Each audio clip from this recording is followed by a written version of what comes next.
स्पष्ट रूप से बता दूं, भागवत की कथा के 3 श्रोता होते हैं। 3 श्रोता होते हैं भागवत की कथा को 3 प्रकार से सुनी जाती है, और तीनों प्रकार के श्रोता देखना प्रदीप भैया एक ना एक दिन आपको यहीं दिख जाएंगे।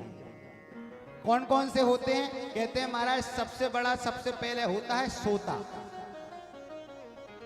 सोता होता है, बहुत अच्छा होता है, बहुत बढ़िया लगता है। आता है, आकर के कोई धुकने वाला स्थान देखता है और धुक करके महाराज चुपचाप आकर के कथा सुनने के लिए, घर में समस्याएं होती हैं चिक चिक पिक पिक से बचने के लिए आकर के चुपचाप सो जाता है आराम से। कथा पूरी हो जाती, प्रसाद लेता है और घर चला जाता है।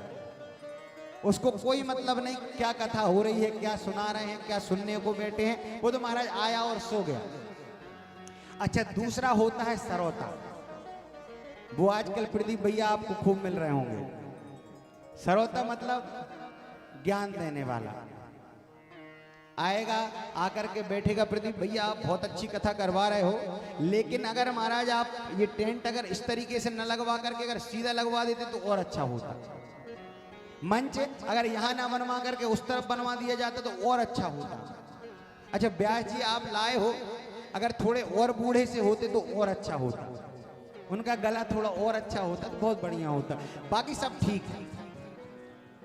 ये होता है हमारा, उसको कथा से कोई लेना देना नहीं है। क्या भागवत की कथा सुन रहे हैं, क्या पंडित जी सुना रहे हैं, उससे कोई लेना देना नहीं। केवल बोले इनने ये कुछ काम गलत किए, ये जो खम्मा है ये थोड़ा छोटा है, कुछ और बड़ा होना चाहिए था। मतलब इधर उधर की बातें करेगा थोड़ी देर, जब तक मन लगेगा, और नहीं तो फिर सरौता नाम है, बाजू में मांगेगा सुपारी, खाएगा, मलेगा और महाराज खा करके और सटक जाएगा।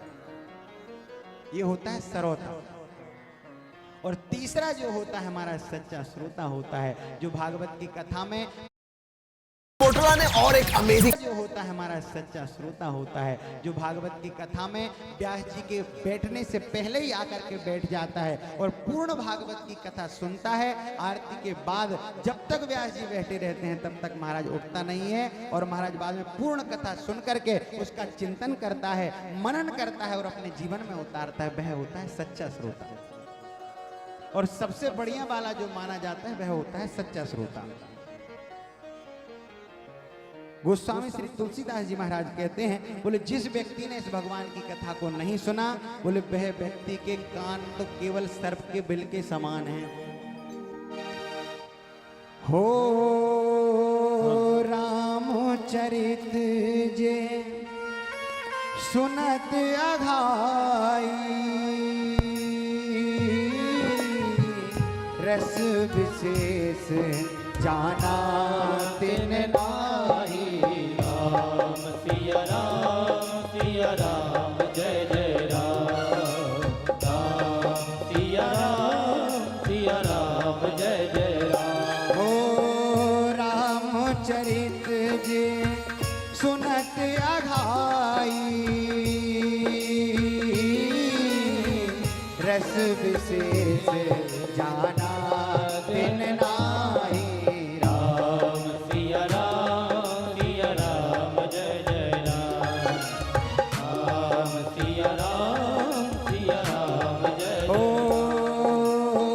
जिन हरि कथा सुनी नहीं काना,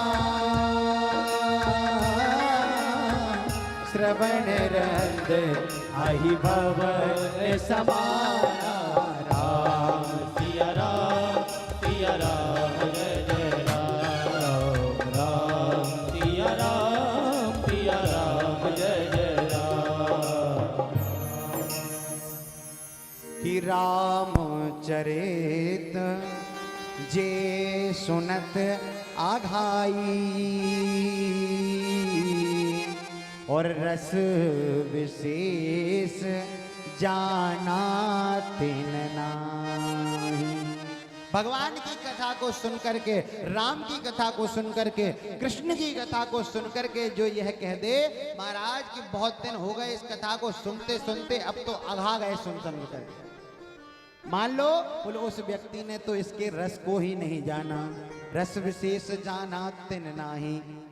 और कहते हैं महाराज जिन हरि कथा सुनी नहीं काना, जिन भक्तों के कानों ने भगवान की कथा को नहीं सुना, गोस्वामी श्री तुलसीदास जी महाराज कह रहे हैं, बोले उसके कान तो सर्प के बिल के समान हैं।